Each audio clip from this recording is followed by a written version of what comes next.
I cannot see my audio.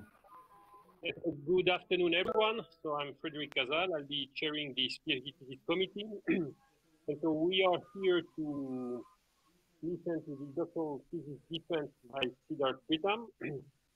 So let me go through the committee members to begin with.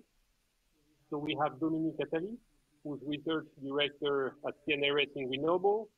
We have Tamal Dey, who's professor at the Ohio State University. We also have Michael Kerber, who's professor at the Technical University of Graz. And so these are also members, committee members of the so-called rapporteur for the PhD document. Then we have Catherine Hess, who's professor at EPFL. We have André Liotier, who's senior research scientist at Dassault Systèmes. We have Marc Glies, who's research scientist at INRIA. And finally, we have Jean-Daniel Boissonnat, the PhD advisor, who's research director at INRIA.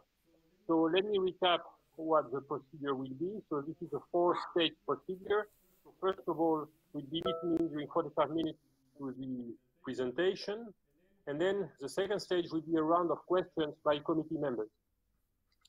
The third stage will be a private discussion. And finally, we'll reconvene to proclaim the decision. Okay? And so if this is clear, let's go for the first round, which is the 45 minutes presentation. Thank you, Frederick, for chairing the committee. And hello and everyone, welcome everyone for the defense of my thesis. So the title of my thesis is Collapses and Persistent Homology, and it is about computing persistent homology in a different way. And we deploy tools from collapses. It's a combinatorial way to reduce simplicial complexes. The thesis has been supervised by Jean-Daniel Boissonnat. So I will first introduce what persistent homology is, and then I will talk a little bit about its computation, and then we will go to 3 main chapters of the thesis. So to introduce persistent homology, I will go through first few definitions. So an abstract simple complex is a collection K of subsets of non-finite set X, such that if a subset sigma belongs to K, then all the subsets of sigma tau would also belong to K. So it's a set system which is closed under inclusion. The subset tau would be called face of sigma, and the sigma would be called a coface of tau. Geometrically, it's a space made up of vertices and edges and triangles and tetrahedrons and so on and so forth. And a simplex is called maximal if it does not have any proper coface. And a subset L of K would be called subcomplex if L is a simplicial complex in itself. Map between two simplicial complexes is defined using vertex-to-vertex map, and it's called simplicial map if it preserves the simplicial structure. So it maps a simplex to a simplex. The graph G of a complex K is basically its restriction to vertices and edges. And then a complex would be called flag complex if all the complete subgraph in the graph is simplices of the complex. So whenever there is a pairwise edges between K vertices, we have two non-dimensional. So there are two most important type of simplicity complexes. It's called check complex and Rips complex, and they arise from union of balls around points. So when we have non-empty intersection between K many balls, we will put a K minus 1 dimensional simplex in the complex, and this is called check complex. And then it's in the picture, it's in the left side, and the flag complex of Rips, the skeleton of complex is called Rips complex. So whenever there is a pairwise intersection between 3 points, we will put a 2-dimensional simplex. So here you can see in check complex we have empty triangle, and here in Rips complex we have complete triangle. The sequence of classic simplicial complexes is called filtration. So when we increase the radii of balls around each point, in the corresponding check complex and Rips complex, we will have inclusion relations so smaller complex at smaller radius would be contained in the complex of higher radius. And this basically gives a example of filtration. A filtration value of simplex in this case would be the radii at which it appears for the first time. And then the size of filtration is the number of simplices in the largest complex, so the rightmost complex. And when we compute homology groups of all these simplicity complexes, we get a sequence of vector spaces connected through linear maps. So this is this kind of sequence, and this is called persistence module. And there's a special type of module which is called interval module. So for given n and two integers b and d, both are less than n and b is less than equal to n, then what we do is that we assign a field, a vector space as field f at each index from b to d, and then all other indices we assign 0. And whenever we have two non-zero vector spaces, we put identity map between them. So there is an example of I24 when n is 6. So from 2 to 4 index, we have field f as a vector space, and other vector spaces are 0. And then whenever we have non-zero vector spaces, we put identity map. So one of the most fundamental theorem of persistence theory is that any given persistence module could be decomposed as a direct sum of interval modules. So these interval modules are in a way prime numbers of persistence modules. So this decomposition is unique, and this multiset of all the intervals are called persistence diagram. So they basically represent birth and death type of time of corresponding topological features in the filtration. And given two modules V and W, they would be equivalent if for each index I, we have a map phi I from Vi to Wi, and phi I is an isomorphism between these two vector spaces for each index, and this diagram here commutes. So this means that the V and W will have the same decomposition, and therefore they will have the same persistence diagram. So this was the definition of persistence module. How would we compute persistence diagram given a filtration? So what we do is that we set up a boundary matrix first from the filtration, whose rows and columns would be the simplices in the filtration, and they are ordered according to the filtration value. So when we move from left to right in the column space, the filtration value increases, and when we move from top to bottom in the row space, the filtration value increases. And whenever a row is a face of a column, we say that we put a non-zero value I there, P, which is a field. So here we will have a 0 or 1.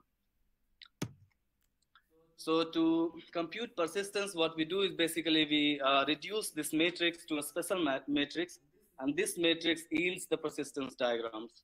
So this the runtime complexity of this algorithm is n cube, where n is the size of filtration. So this algorithm was introduced by Adelsbrunner and others, and this is the first algorithm to compute persistence diagram. So this is the setup of the problem, and we want to compute persistence faster. So even though we have a n cube algorithm, which is relatively fast, and in practice actually it's linear, n could be very large. It could be of order billions, and especially the case of Rips complex, which is most widely used complex due to its easy computability. And in this case, the number of simplices grows exponentially with the dimension. So computing persistence is very time and memory intensive. And therefore, the computation of persistence has been a central topic of topological data analysis. And there has been many more work in this direction. And there are two complementary directions in which people try to solve the problem. First, to come up with a nice, more improved reduction algorithm for the matrix. So one of the first work in this direction is by Silva and others, where they define a notion of persistent cohomology. And what they do is that they reduce, instead of columns, they reduce the rows. And this leads to a faster reduction algorithm. There is another, the next work in this direction is of Bauer and other the co-authors. And they call something called chunk algorithm, where they basically subdivide the matrix according to dimension, and in a way compute persistence parallelly. So there are other works in this direction as well. And then the second complementary direction is where they simplify, given the filtration, they first simplify the filtration to a smaller filtration, and then they compute persistence over the smaller filtration. The simplification could be exact or approximate.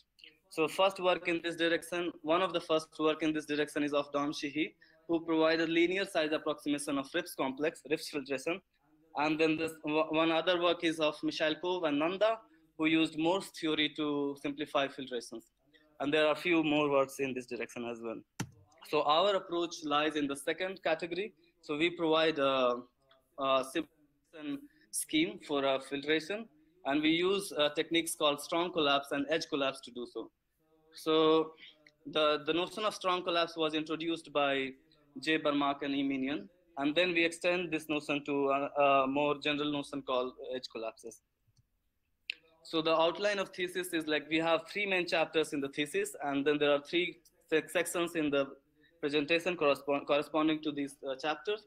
So the first chapter deals with uses of strong collapse in case of general simplicial complexes. So the filtration comes out of general simplicial complex. The second chapter, we focus ourselves on flag complexes and use strong collapse. And in the third chapter, we use the notion of edge collapse. And then again, we focus ourselves on the flag complexes. So I will first introduce strong collapse, but before that, I will briefly recall what simple collapse is. So this is the most fundamental type of combinatorial collapse, and it was introduced by Whitehead in 30s. So given a simplicial complex K, a simplex would be called a free simplex if it has unique cophase tau. So it is contained in just one phase. Then the pair sigma and tau would be called free pair, and elementary removal. So removal of this free pair is called elementary simple collapse. So here in this example, this edge is uniquely contained in this triangle C. So we can basically remove EC, and we end up with this complex. And this type of removal is, here also we have another example in tetrahedron. So we can remove triangle ACB and then the solid part of tetrahedron, and we will end up with the Scheller structure, two-dimensional. So series of such removal would be called simple collapse, and then the inverse operation of collapse is called expansion. Associated to collapses, we have a map on continuous, on geometric realization of simplicial complexes.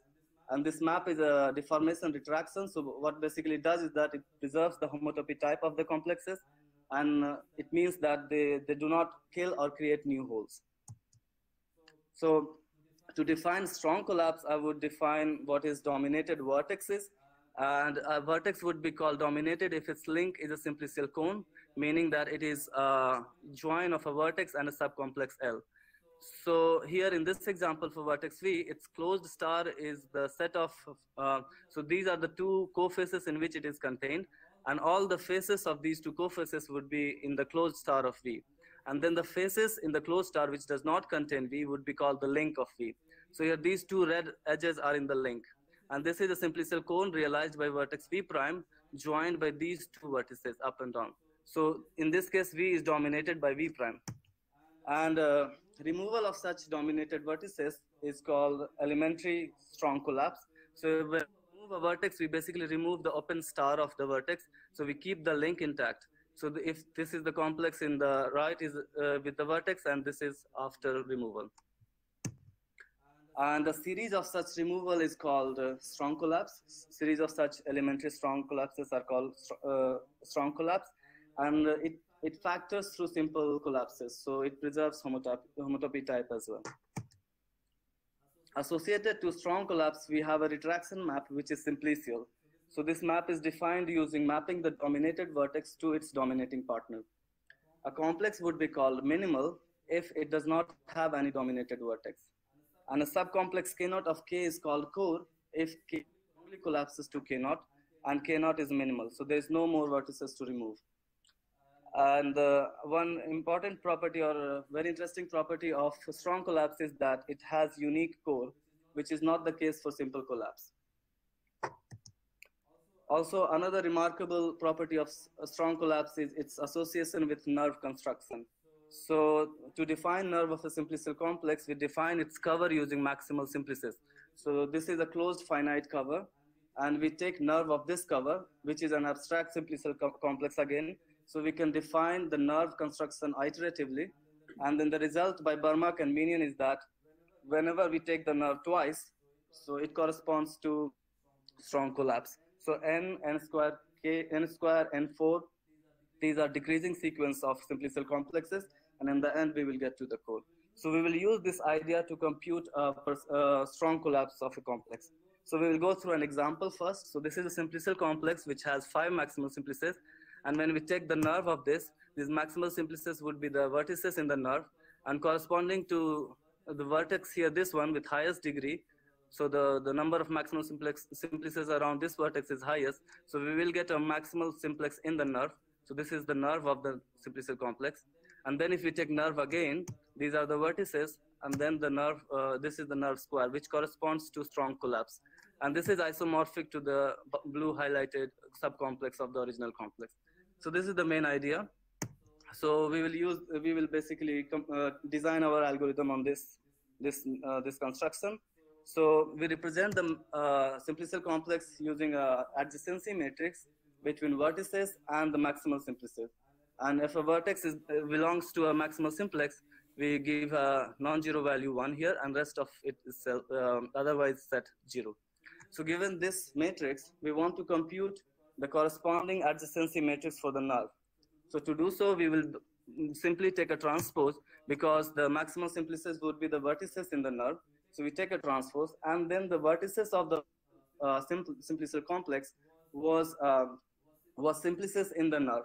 So not all of them are maximal simplices, but they correspond to the simplices in the nerve. So we basically remove the columns which are contained into another column, which means that we remove a faces which is contained in another face. So this, after removing all the columns which are contained in another column, we get this matrix, which basically is our adjacency matrix for the nerve. And then again, we do the same thing, repeat it. So we transpose, remove columns which is contained in another column, and we end up with nerve square, which corresponds to strong collapse. And in this case, we end up, so in the general cases, we will have to do this operation multiple times, but this is the main idea. So the algorithm has complexity NV square D gamma naught square, where NV is the number of vertices in the complex, D is the dimension, and gamma naught is the maximum number of maximal simplices around vertices. So this gamma naught parameter is in most of the complexes is found to be constant if we increase the filtration value. So the time complexity to collapse a complex is more or less dependent on the dimension linearly. So this was an algorithm to compute strong collapse for one simplicial complex, but in persistence we have a sequence of simplicial complexes. So how would we use this? So to do that, we first define what is tower. Tower is more general type of sequence of simplicial complexes, and here we have sequence of simplicial complexes connected through general simplicial maps, not just inclusion. So this can also include contractions. Given a tower, we define its core tower by basically collapsing each of the complexes individually, and we go to the cores of all the complexes, and then we define induced map between the cores by simply following the inclusion map upwards. So this core would be contained in the complex, so we go up, and then we follow rightward the original map, and then go downward using the retraction. So this gives an induced map between among all the cores, and this basically, we call this as a core tower of the original tower. And then we prove that the persistence diagram of both of these towers would be equivalent. So this is done by basically taking the homology groups of each individual complexes, and then since this is a retraction map associated to strong collapse, this gives isomorphism between the homology groups, and we prove that this diagram commutes. So therefore, we have this theorem. And we will use this idea to compute persistence. So we will basically compute persistence of the core tower, since it has less number of simplices. So we apply this method on a filtration. So when we collapse the filtration, we do not usually get tower. We do not usually get filtration. We get a tower. And then for tower, we have a well-defined notion of persistent homology. But to compute the persistence of a tower, we need to convert it back to an equivalent filtration. And this is so basically this is how we compute the persistence of tower. So for this conversion, we use a software called Sophia, which has been developed by Michael Carver and Hannah Schreiber. And then we through experiments we see that the size of the lower filtration, the final equivalent filtration, is quite less than the original one which we started with. So we apply this idea to compute persistence of Rips complexes, and there are two ways to go about it. So we could compute exact persistence of Rips complex using our ideas. So in this case, we will have to collapse the Rips complex after each edge inclusion, which would take a lot of time because the number of edges in Rips complex is a lot. So this is not the best way to apply our methodology. So what we do is that we basically club many edges together, and then we collapse the clubbed complexes. So for that, we choose a parameter alpha, and it is called step length. And then the filtration value of a simplex would be a multiple integer of alpha, k alpha, at which it appears for the first time. And then the index k would be called snapshot index. So given that, we collapse the Rips complex at the multiple integers of alpha, and this gives us a approximate tower whose bottleneck distance would be at most alpha. So bottleneck distance is a notion to compare persistence diagrams. So we use this idea and then we perform some experiments. So we call our module to do the pre-processing vertex collapser, and after getting the equivalent filtration, we use Goody to compute persistence, and then we compare ourselves with Ripser. So Ripser is the state-of-the-art software to compute persistence. It basically is a culmination of all the previous engineering method which has been developed to compute persistence. So it computes persistent cohomology. It in a way implicitly uses a chunk algorithm and all other algorithms. So it's the best available right now. And we can see that we are outperforming Ripser with huge margin, especially that given that Ripser does not perform well in higher dimensions, and we are able to compute persistence in all dimensions. So this is the complete dimension of the simplicial complexes. So this is the data sets, and we have points, and this is the threshold we use. So this time is in seconds. And then one thing to notice is that Ripser computes exact persistence and computing approximation. And one other thing is that in this time, time of vertex collapser plus Goody, the component of computing maximal simplices are the most. It takes a lot of time to compute maximal simplices. So we will see that in next sections, we would like to solve this problem. One more thing to notice is that as we move along the filtration, along the snapshot index, the number of maximal simplices does not increase. It in fact decreases. And then the dimension of the simplicial complexes increases exponentially. So what it means is that to compute, collapse the complexes along across the snap index is almost independent. It takes almost equal time to collapse them. But if you compute the number of simplices, as they grow exponentially with dimension, and the dimension is also growing exponentially, as we increase the filtration value, the size of filtration is a lot. So this is one of the main bottleneck in computing persistence, and we can see why outperforming Ripser, because we have very few number of maximal simplices. So advantages of our approach. So to explain that, first we will observe that computing persistent homology using only maximal simplices is NP hard. And therefore, we are trying to solve some problem. In a way, we are implicitly trying to solve this problem, or we are avoiding this problem. So our pre-processing is done completely using maximal simplices of the original sequence. But since computing persistence using maximal simplices is NP hard, we need to convert the final filtration back to its full representation. Other advantages is that all of these collapses can be done independently. So we can perform the collapses, computation of the core tower in a parallel way. However, the previous experiments were done in a sequential way. So we would gain even more time if we have more resources. And due to this independent collapse property, this algorithm, this pre-processing mechanism works for more general type of sequences, zigzag sequence where the maps could be in both directions, and tower and filtration. And to my knowledge, this is the first pre-processing algorithm for zigzag and tower. One bottleneck of our approach is that the computing maximal simplices is NP hard. So that's why the most of the time was spent to compute the maximal simplices of the complex. And then we are computing approximation. So in the next chapter, we will try to resolve this issue. So here we focus on flag complexes. So to define dominated vertices and strong collapse for flag complex, I would define what is an open neighborhood of a vertex in the graph of the complex. So it's the set of vertices with which it has an edge. And then the closed neighborhood is open neighborhood including the vertex itself. And then relative neighborhood of u relative to v is the neighborhood of v minus the neighborhood of u minus the neighborhood of v. And in case of flag complex, a vertex v would be dominated by v prime if and only if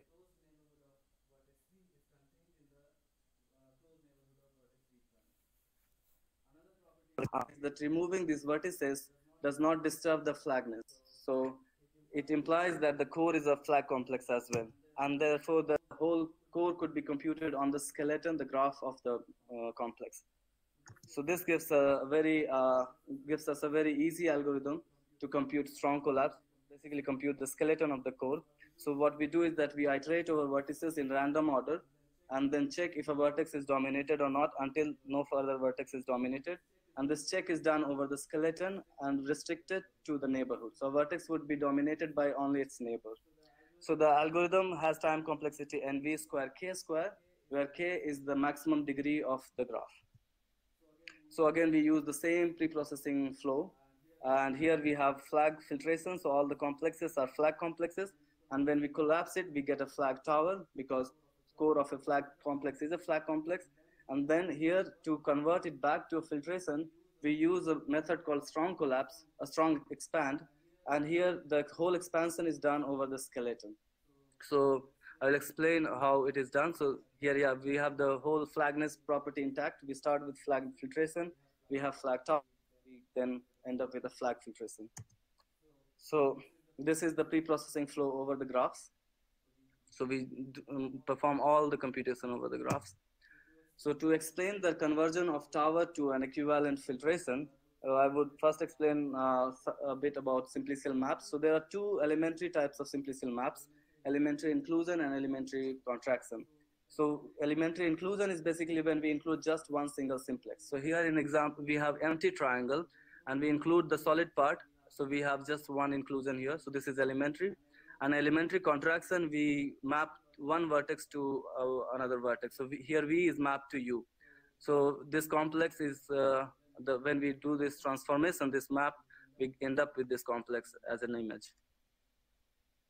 So the result is that every simplicial map can be decomposed into elementary inclusion or elementary contractions. So therefore, if we can transform an elementary contraction to an inclusion, not necessarily elementary inclusion, but several inclusions, we transform a tower to a filtration. So this was the idea introduced by Tamalde and co-authors, and they used something called link condition around the edges to glue simplices so that we don't disturb the topology. This idea was then further refined by Kerber and Schreiber, where they used coning, and they also provided theoretical guarantees over the expansion size. Here what we do is that we restrict ourselves to flag tower, and then we show that the whole conversion can be done using only one skeleton of the complex. And then we also have the same theoretical guarantees as the guarantees of Kerber and Schreiber. So to explain this expansion part, I would define what is called active closed neighborhood of vertex. So it's basically closed neighborhood of the vertex minus currently dominated vertices in the complex. So the algorithm in a streamlined fashion over the indices of the graph. So whenever we have one thing to notice that since simplicial complexes could be decomposed as elementary moves, whole tower can be decomposed in elementary moves. So we process these elementary moves one by one. So whenever there is an elementary inclusion, we just include it. And when we have elementary contraction, so in this example, when gi to gi plus 1 is mapping of v to u, then what we do is that we add edges between v and then active relative neighborhood of u. So here, let's say if there are 3 vertices in this active relative neighborhood of u, then we add edges between these 3 vertices and u itself as well. So after inclusion of these 4 edges, what happens is that v is now dominated by u. So this, what it does is that this property simulates full contraction effect. So if you would have contracted V to U without these edges, it would the same things would happen if we just include these edges. So therefore, the persistence is preserved as well. So we again perform using this new improved method, and we still call this the pre-processing module vertex collapser, and we use Goody to compute persistence. And here we can see that we gained a lot in terms of pre-processing time, and we are also able to perform experiments with finer steps, and even we are able to compute exact persistences. And the same phenomena, we are able to compute persistence in all dimension of the complex. In fact, the original dimension of the complex doesn't matter. What matter is that the final code, because whole processing is done over the skeleton. And we are again outperforming RIPSR here. It's the same experiments on different data set. Here in these two data sets, because they're of their huge size, we had to restrict the size of the dimension of the core. But you can see in the same experiments here, RIPSR could not perform even dimension 3 and 4. So it is mostly because of the size, and RIPSR cannot even, sometimes it could not finish the computations over after 16 hours or so. So the advantages of the current approach is that we are pre-processing over one skeleton, and also the transformation from flag to filtration is also done on one skeleton. So next is edge collapse and persistence. So here we first define what is a dominated simplex. So we extended the definition from vertex to a simplex, and a simplex would be called dominated if its link is simplicial cone, and it is then said to be dominated by vertex B prime. So in this example, we have two tetrahedron glued along a common triangle. So sigma is an edge, so sigma O is a triangle, and we glued these two tetrahedron here. And in this case, the link of this simplex sigma is these two edges again, and this is as a cone realized by this vertex O. So the removal of such dominated vertices would be called elementary K collapse, where K denotes the dimension of the simplex, and we remove the open star of the complex. One thing is that if you notice, the simplex sigma is not free in this complex, so there's a difference between simple collapse and K collapse. A series of such elementary K collapses would be called K collapse, and a complex without any dominated K simplex would be called minimal. And the subcomplex is called K core if K collapses to the subcomplex, K collapses to the subcomplex, and the subcomplex is a minimal complex as well. And this is the result by Welker and further also by Attali and others, that K collapse factorizes through simple collapse as well. So it again preserves the homotopy type. And then we saw that we can also characterize this K collapse using maximal simplices as well. So a vertex, a simplex sigma would be dominated by a vertex V prime if and only if the maximal simplices which contains sigma also contains V prime. So now we will focus on the case when the dimension of the simplex is 1 and then the complex is flagged. And then we saw that we can define the domination criteria again using the neighborhood. So to define the neighborhood of edge is basically what we do is that of an edge is the intersection of neighborhood of its vertices. And then an edge would be dominated by a vertex if and only if the closed neighborhood of an edge is contained in the closed neighborhood of the vertex. And again, the removal of dominated edges does not disturb the flagness. So one core is also a flag complex, and therefore the whole computation of one core could be done over the skeleton. Again, we have very simple algorithm. We iterate over all the edges in random order if the edge is dominated or not until no edge is dominated. One property of one issue with one edge collapse is that the core is not unique. And there is also another issue that we don't have a simplicial retraction map. So we will see that we could, so we will have to basically use different strategy compared to before than strong collapse to extract the smaller filtration or using edge collapse. So here what so this is the pre-processing flow with different strategy.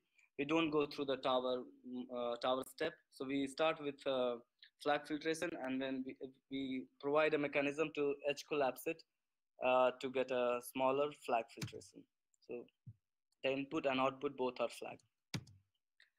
So to describe the algorithm, let's first, so what we do is that we assign indices to edges according to their filtration values. And therefore we assign basically a total order on the edges. And then the set is called E, and GI is the subgraph from E1 to EI. And then the basic idea is that we collapse these graphs GI restrictively. Explain what do I mean by restrictively. And out of these edges, we get a subset of edge called EC, critical edges. And the new edges would have a new index. I mean, these are the same edges, but with a new index on top of it. And these new indices are called critical index of the edge. So to explain the algorithm, I will explain it through an example.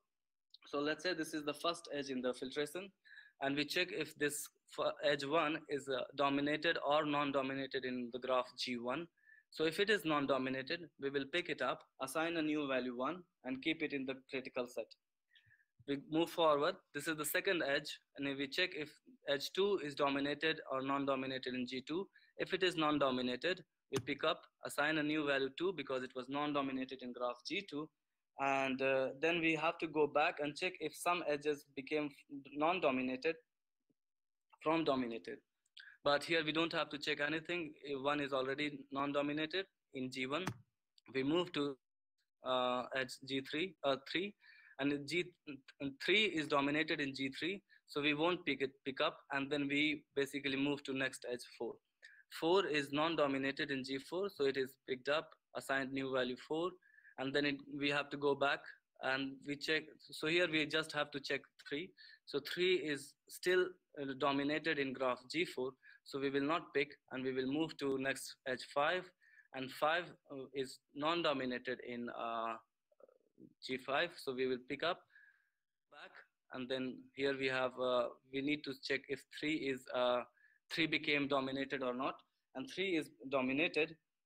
3 is non-dominated, sorry, so we have to pick up and assign a new index 5, and so yeah, now we move forward, and we have next edge 6, which is dominated, and so we would not pick up, and then we go to next edge, and this basically we do the same mechanism, and at the end of the algorithm, some edges will have new indices, and some edges will have new index infinity, which means that it has never been picked up.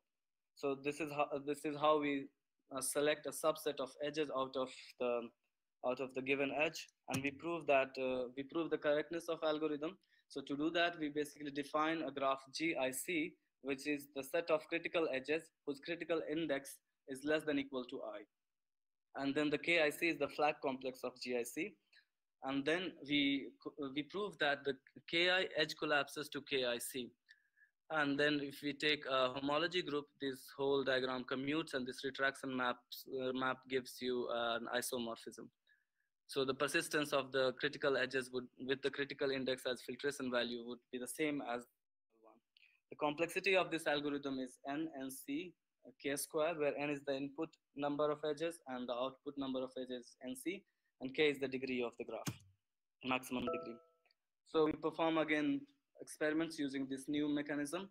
The module is called edge collapser, and then we perform persistence computation using GUDI over the same data set, and we can see that we gained a lot in pre-processing time compared to vertex collapser. So we are comparing ourselves with vertex collapser. Also, this mechanism of edge collapser gives us an exact persistence diagram. And we can also adapt it for the approximate, which could even lead to a faster algorithm. So here we see that the gain in time compared to vertex collapser is of order 2 to 4, so which is a huge gain. Also, one thing to notice is this example torus, where we have points sampled out of torus, and in this case vertex collapser does not reduce the complex at all. One of the reason intuitively could be thought so these vertices do not, so torus is a manifold without boundary. So the vertices, the neighborhood of these vertices are spread over. So no vertex is dominating this vertex. And therefore, we can't remove these vertices. So in strong collapse, we have to, like it starts with the vertices which are at the boundary and it kind of goes to a central core. Whereas in edge collapse, an edge could be dominated by a vertex which is close to it. So we don't, it's a kind of a thinning. So we have a higher dimensional complex and it thins close to the ambient dimension of the manifold. So yeah, this is one of the other important property of edge collapses. So advantage of the current approach is that we have efficient computation for exact method and can be also adapted to approximate method, even faster performance. It avoids the intermediate step of collapsing to a tower. It works for more general data set, basically points coming from manifold without boundary, and it is very simple and easy to implement. In conclusion, we provide a pre-processing framework which basically works before computation of boundary matrix. And this is one of the main source of improvement because computing the boundary matrix itself takes a lot of time and sometimes as much as the time to compute persistence diagram. So this is this saves a lot of time and space. And also we are using maximal simplices for general simplicial complex and graphs for flag complexes. So these two are in a way related, but these two points are basically one of the main source of improvement of our approach. We have both, the approach is quite, method is quite flexible. We have approximate and exact versions depending on the data sets. We can apply them. We can also use our method for cubical complexes, perhaps, because the nerve of cubical complexes are flag complexes.